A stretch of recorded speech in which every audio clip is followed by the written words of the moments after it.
Well, good morning, good afternoon, and good evening, everybody, and welcome back to FRS Season 6, Round 9 of 10. We're taking a visit here for Xbox Division 1 at Imola in Italy. It's the second time the FRS has made a visit to Imola, and here is the historic circuit itself. 4.9 kilometers around 19 corners, just one DRS zone, a little bit of a turn 1 kink to really turns 2, 3, and 4 that is your first best overtaking opportunity, the Tamburello chicane. And at 605 meters, Imola features a longer run from pole to turn 2, technically, than what was the previous high in Spain, 25 meters longer this season. And here is that first action zone, the Tamburello chicane, left, right, left. After that first little left-handed kink, your first real braking zone, your first action that we will see in the racing here. And then Rivazza down at the very end of the lap, this double left-hander. So your last best overtaking opportunity, and of course there's that DRS detection point right before Rivazza 1, where you may be playing to get some DRS. Tire compounds, the mediums 0.6 of a second slower per lap, the hards 1.1. You should see primarily the mediums and hards. Softs will go about 11 laps, mediums about 22, hards will go about 28 into this one, so quite a bit of life on the hards in this 32 lap race.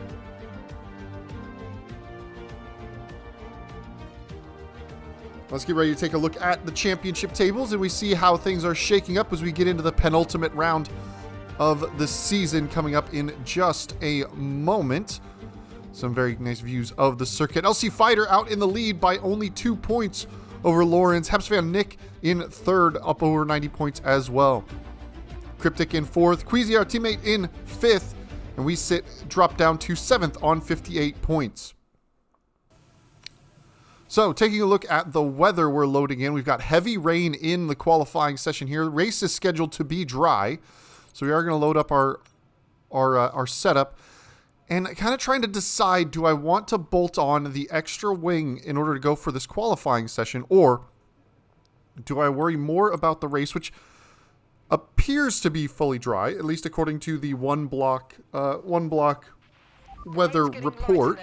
There is a bug in the game that has been around for a while now, that when you're in a qualifying session, little small boxes below that give you the minute by minute or 5 minute by 5 minute breakdown are correct, but the race one, it just mirrors that. But we're going to go out full wet tires for our first lap. We're carrying about 4 laps of fuel on board, so we should be going for a double push lap, as you would expect in the rain. So crossing the DRS opening line, of course, no DRS in these full wet conditions, and just going to be trying to spot out some braking points. So the rare times that I will use the racing line assist is in the wet. I decided to start doing that after Baku last season, I think it was, where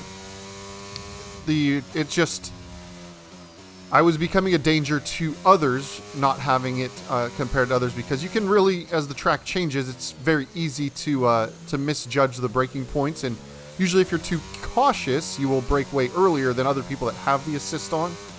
So in normal dry racing conditions where it's not changing grip all the time, I would always still run with the racing line off, unless I forget to turn it off from a previous wet session.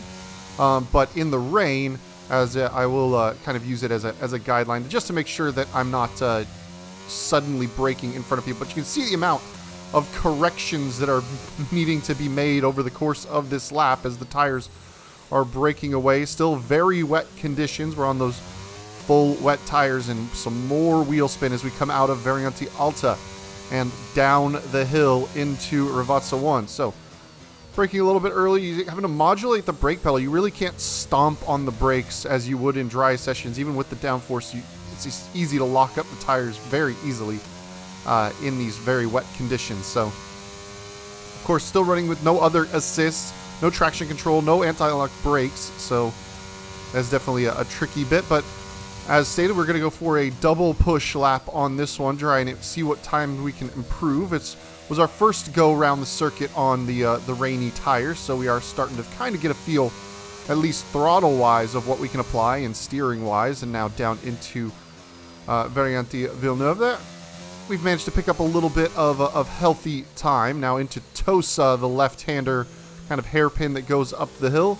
Looks to be a decent run through there. Gained about a half a tenth, and now up towards Piratella. Not a lot of overtaking opportunities on this circuit, so qualifying pretty important. Of course, though, you can see just how even in the rain, there are plenty of opportunities to run afoul of track limits. So we'll keep an eye on staying inside the racing bounds over the course of the race as well.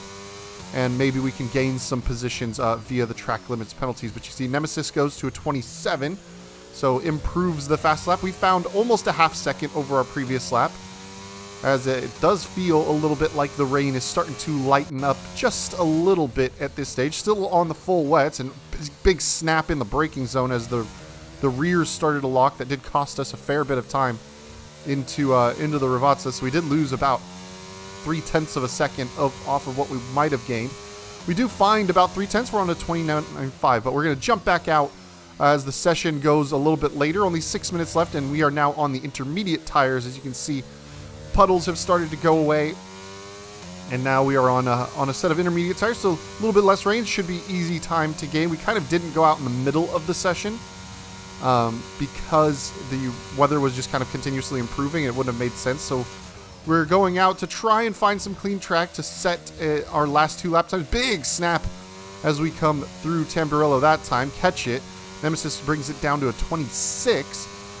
As we continue to see the track conditions improve, this will likely come down to whoever puts in their laps last is going to have the best track conditions. We're a bit deep through Tosa, but you can see just how much more grip there is, the amount of time, even with an unideal line, that we gained through that left-handed hairpin. Now Piratella,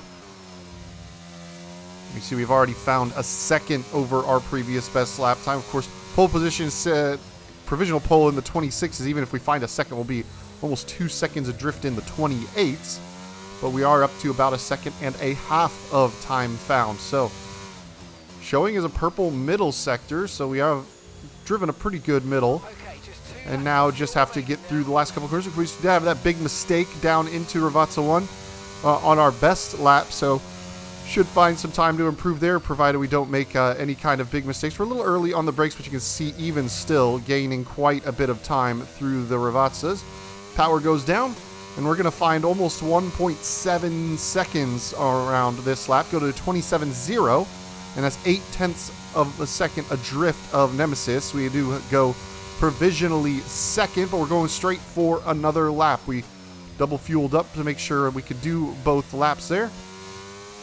And of course, with the timer coming down, we will likely have enough fuel to go for a third push lap because the checkered will be waving, and we'll be able to just kind of limp around as everybody else finishes their last lap to see if maybe we can get one in. We'll see if that's an option here, but we have found about 0.4 of a second in the first sector this time, so you can see huge improvements to the weather. Lyman being dropped slots in ahead of us as he's finished a lap.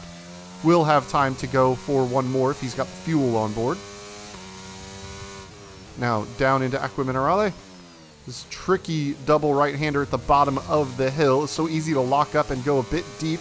Not our best exit that we've ever had out of there, but we are finding some time still. A little deep into the Alta chicane. That's going to cost us time on the exit. We gained on the entry, and we end up being kind of net even throughout that chicane. It does cost us a little bit of momentum down this final little sector of full throttle.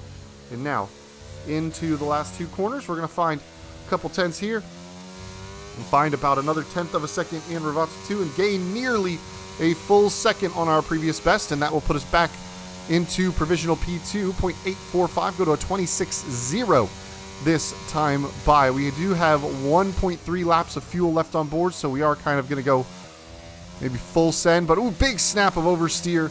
Lucky to catch it, and that's going to cost us a huge amount of momentum, and that will likely hamper this lap's efforts pretty significantly as we head through Variante Villeneuve. A little slow on the entry, but very quick on the exit compared to our best lap. So we are going to see if we can't find time. Track still improving, but the tires are starting to wear out, or not wear out, but feel a little bit of wear, so they're not at their prime best. As we are going to go forward this one flying lap, if we can stay in good time. We're gaining just a little bit, not by much though. We did have the opportunity on the exit of Aqua Minerale. We do find about 1/10 of a second there Now we just need a clean run through the Alta chicane up at the top of the hill. A little better on the entry. That gives us some a much better run on the exit. You can see a couple tenths gained there.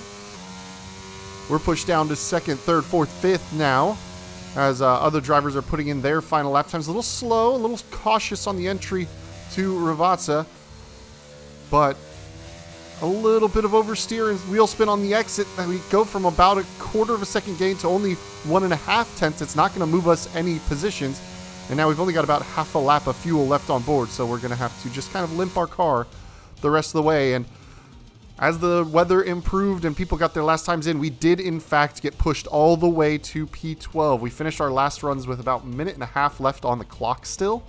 So not ideal. We are going to be starting this race at the very back. I was feeling decently confident on dry weather pace though.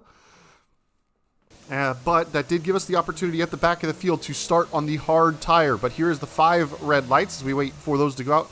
And we creep away from the line carefully. No need to push hard on the start of this one. You can see barely half throttle until we're in like 5th gear almost.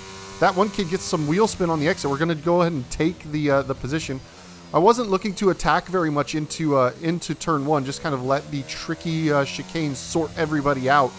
To begin with, we do gain a position already. We're going to do a little bit of a weave to put a little bit of temperature in the tires. Vickers wide on the entry, and he's off into the gravel, so we are going to go ahead and take another position. We've managed to make up 2 spots now into the top 10 and into the points, and now we've got our eyeballs on Chuck SRQ just ahead of us. So a decent first couple of corners. We were playing it very safe and very cautious, letting the field kind of get into turn 1 and picked off those who made early mistakes. So down into Aqua Minerale for the first time. Little blend off the throttle and into it as we're carrying all that weight around this first time around the circuit. Vickers having a little look up the back of us, so having to kind of keep an eye on the mirrors as he steamed into the Alta chicane, kind of caught us a little off guard. So we are going to have to be keeping an eye. He does seem to be gaining some pace as he catches up as we are catching up to the back of Chuck. I don't think that was actually a lockup from him into the corner. Just kind of, we do have sometimes drivers, when you're right on the edge of grip in a multiplayer session, you will see that kind of lockup graphic. It actually happens with wheel spin as well. So out of slow corners, you do see drivers that are right on the edge of grip and doing it very well do appear to be, spinning the tires or locking up. So you just kind of have to watch the body language of the car more than the actual. Cryptic off the circuit. We move to the inside. He unghosts right as we're passing. But Cryptic, one of the faster drivers on circuit. We're going to hold the middle of the track, not let him get by us, and we're just going to stay right in the middle. Not even an ideal racing line. We're just going to kind of hold him off for the moment. But he does seem to have very good aggressive pace, and he's an aggressive driver. We're a little deep into Puritella, and he's going to pull alongside into Aqua Minerale. We're just going to lift and coast our whole way in and let him by. No need to fight with Cryptic, who quick but sometimes inconsistent. Of course, the mistake putting him down near us, and we're just going to go ahead and slot him back through. We don't want to lose too much time to fighting with our real rivals, Chuck, and of course, that one kid in Vickers could be closing up on us as well if we try to battle with Cryptic through Aqua Minerale. And Aqua Minerale, it's very much a one-line corner at the bottom of the hill, and I don't know that going side by side, I'm sure that they would have felt they needed to turn in to take the corner, and there probably would have been a little bit of a coming together. But Cryptic is going to ease his way past Chuck down the front straight. DRS now going to be enabled next time by. It has been enabled, but the detection point was on the previous lap, so no help from the DRS just yet. And we are now looking to see if Cryptic can run away from Chuck. If he can open up that 1 second gap, it'll put Chuck right into our clutches, and we can maybe use the DRS to attack. Not an ideal run through Villeneuve there, and that is going to cost us a little bit of time to Chuck SRQ in front of us, a long-time competitor in the Xbox divisions, and we've definitely fought quite a few times with him in the past over the course of our seasons. But we are running about 0.6 of a second behind, and we should be able to get into a good position. I feel like we're running a bit lower downforce setup than Chuck is, at least by the first couple times down the straight. Maybe has gone a little bit into what the wet weather conditions were to try and set a good qualifying lap time, and now it might be costing him. But We have a very good run through the Alta chicane. Now only a couple of tenths back. We're going to go ahead and close right up to the back of him. And this should give us a very good opportunity to go for an overtake here. So, overtake enabled. We flick that on. DRS opens up, and now using the slipstream, we're going to let him have the inside just to make sure we have all the outside space to go around, and we are well clear by the time we get down to the braking zone for Tamburello. So, position up and gain. Now our eyes are set on Lima Bean ahead in P8. Of course, on the medium tires is Lima Bean, so they should start to wear out. Some yellow flags behind. That is that one kid who's made a mistake through Tamburello. It looks like that orange dot is going once again, though. So it seems to be safe. But we are on the hard tires, so it's not the quicker tire at the moment, but it is going to last a while. So we're jumping ahead. A couple laps, lap 7 of 32. Yellow flags up ahead. That is Cryptic once again, going slowly. You can see Lima Bean slotting through. Lima Bean, of course, now carrying that 3-second time penalties, has made a mistake with the track limits. So we are net past them in the race lead or running order, but they still can fight us and hold us up if we go for overtakes, so we do need to try and catch them and clear them. Chuck has been hanging on to the back, still 9/10 off, and is in a good position. Cryptic now starting to put some pressure on Lima Bean as he recovers from his spin. His second one of the day, but you can see getting very close, and if they fight hard, it may hold Lima Bean up. He's going to go down to the inside of Ravazza, and that is an unideal way to go through. Maybe a little bit of contact from them up ahead, but you can see Lima Bean losing about half a second to us. We are very low on our battery, though. We are dumping tons of battery to try and close up to this now that we see that window has kind of opened. And we are very low on that battery. Only 4% left in the tank, meaning it's deploying at much lower efficiency. Once you're under 10%, it deploys much less.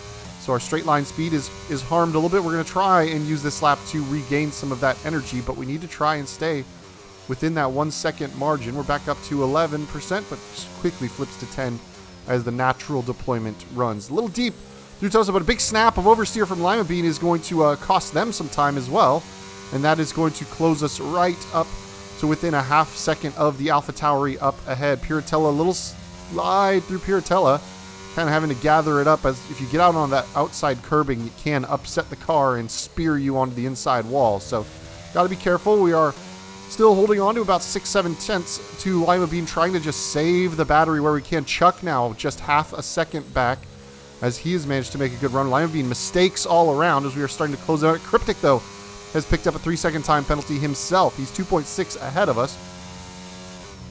And I likely will clear that 3-second margin, but you never know. Got to keep an eye on it. And so here we have Lima Bean up ahead. We're going to use our overtake, open the DRS right now, and see if we can get a move done down into turn 1. We've got to switch that overtake off in order to try and save some batteries. Sneak in before that left-hand kink arrives to make sure we have the space. And we do manage to get through Lima Bean in the AlphaTauri. So now, got to try and make up a little bit more space. Looking ahead, F50 in P6 is on a 3-second time penalty as well. And if we can catch him, we can gain another net position. But yellow flag up ahead.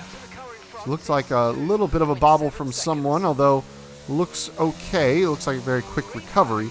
And now Lima Bean 8 tenths back, and we're trying to still recharge our battery as much as we can. We're not using the overtake because we want to have something in the tank to go with in order to defend if he stays within a second. But still got a couple corners left.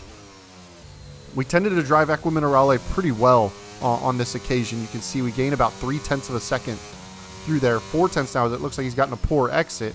And now 6 seconds of time penalties for Lima Bean. So he's now carrying 2 sets of track limit penalties and has lost a fair bit of ground to us. As we're coming up to the detection point, we should be relatively safe from Lima Bean. Now, the one thing to keep an eye out for that can happen, especially when you have 2 cars behind, that they can kind of trade DRS with each other. Make one overtakes, leads the lap, the next one overtakes, leads the lap, and you go just a little bit quicker down the front straight each lap and save a little bit of time. You can start to eat a couple of tenths at a time into the car ahead, which would be me in this case. But we managed to stay 1.4 seconds. Chuck manages to not get through, so they're not doing that leapfrog action.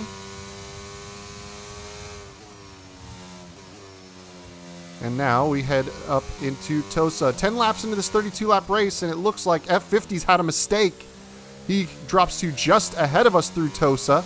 Cryptic goes through. It's now 1.3 seconds the margin to the other Alpha Tower. He's showed good pace in his debut race, I believe was Australia last time out. And now here at Imola. So through Aqua Minerale once again. Cryptic off the circuit, so another mistake for Cryptic, and you can see him in the rear view spinning once again, and I believe this time he's gotten damage from the wall, so that is a unideal day going for Cryptic. That moves us up into 7th place overall, but F50 starting to open up the gap to us once again, gained a couple of tenths through the last couple sectors, and while we are gapping Lima Bean behind, it may be a situation where we just need to try and hang on to those time penalties. Up in the front, you've got the likes of the championship protagonists. You've got Queasy up there. You've got Nemesis. You've got Habs Fan Nick. You've got LC Fighter. They're all up there. But we're going to jump ahead now to lap 18. All of the medium tire runners have made their pit stop already. So we have inherited the lead of the race as we are on these hard tires. But Nemesis is bearing down at us. Queasy, our teammate, has made the pit stop as well on the hard. So it is, though, pit window time for us. We're going to come in, slap on a set of the mediums, and see if we can use the softer compound in the tail end on the lighter fuel to see if we can't make some inroads. So we're being very cautious on the pit entry because somebody's taking out the marker board. Maybe cost us a second or so, but we should be able to pull nice and easily into the first pit box here. Hard tires off, medium tires go on, and out we go. So Queasy goes through, Habs Fan Nick goes through, LC Fighter should be next one by Lawrence coming through as well. And I believe F50 should quite easily make their way through. About a 26-second time loss in the pits here to racing speed. So it is a very arduous pit lane now. Just get the tire temperatures up. Make sure we don't make any mistakes through Tamburello. We do have a lot of daylight to Lima Bean behind. About 6 seconds or so as we have a little bit of a chance to warm the tires up. F50 on the undercut by going to those hards has managed to make up to 5.4 seconds, but in the process of doing so has picked up another track limits penalty. So 6 seconds the margin. 5.7 is what we are behind him. If we can stay penalty free and use these medium tires to start closing him up, we should be able to inherit 6th on this one, which starting from P12 would be a decent day overall. We just need to make sure not to make any mistakes. Lima Bean, though, has now 11 seconds worth of time penalty, so I think he's picked up a speeding in the pit lane. And now it is time to just set off and finish this race. We're going to jump way ahead, all the way ahead to lap 32, the final lap. And, well, it was pretty much all's fair at the end. Nothing really happened in the medium stint. You can see I cut into F50's gap a little bit, 2.3 the margin to him. He's got 9 seconds worth of time penalties, though, so it didn't really matter all that much. Fuel mix has gotten into the positive, but we managed to drive a decent race on the medium tires at the end, and we should be able to, without any mistakes at the end, inherit that 6th place finish, which, again, starting from the back of the grid, P12, finding half of the distance up to the front of the field. Not a bad day. Not a bad day at the office, I would say. So QX Nemesis takes the on-track victory here, crossing the line first at Imola to kind of get involved with the championship fight. I mean, Nemesis and Povey at the start of the season had some issues with technical and mechanical problems, so they aren't really in the championship fight, and you could almost see it as him taking points away from his teammate, LC Fighter, who is the championship leader that probably needs it. But LC down to 5th, so not much he can do there. We're going to go ahead and cross the line, and we will jump ahead. Lawrence comes home 4th as LC loses a position on those 3 seconds worth of time penalties. But QX Nemesis taking the top step of the podium. As you can see, the banana suit that Ferrari was repping at the time for their anniversary. 75th anniversary for Ferrari. So, big day for QX Nemesis. I believe that was probably MJ Povey on the podium. I'll have to look. You see? No, that is Queasy in P2 and Habs Fan Nick in P3. So, Podium for our teammate. So Mercedes still picking up decent points. A P2, P6 combo. It will help us out in the constructors. But I'll give it 1 second. We'll take a full look at the race rundown as I fiddle on my phone and wait for all the here's your current tier stuff to go by. So QX Nemesis takes the race win and the fastest lap. Queasy comes home second. Habsfan Nick third. Lawrence fourth. LC fifth. Myself coming home sixth. F50 and seventh. Vickers in eighth. Chuck. Then you have a Lima Bean rounding out the top 10. Cryptic and that one kid both retired from the race. But thank you all for joining me once again. I will be back for the season finale. We're headed to Brazil. Let's see if we can maybe snag a podium or maybe help ourselves out and our team with the Constructors Championship as it gets down to the nitty-gritty. I'll see y'all next time. Peace.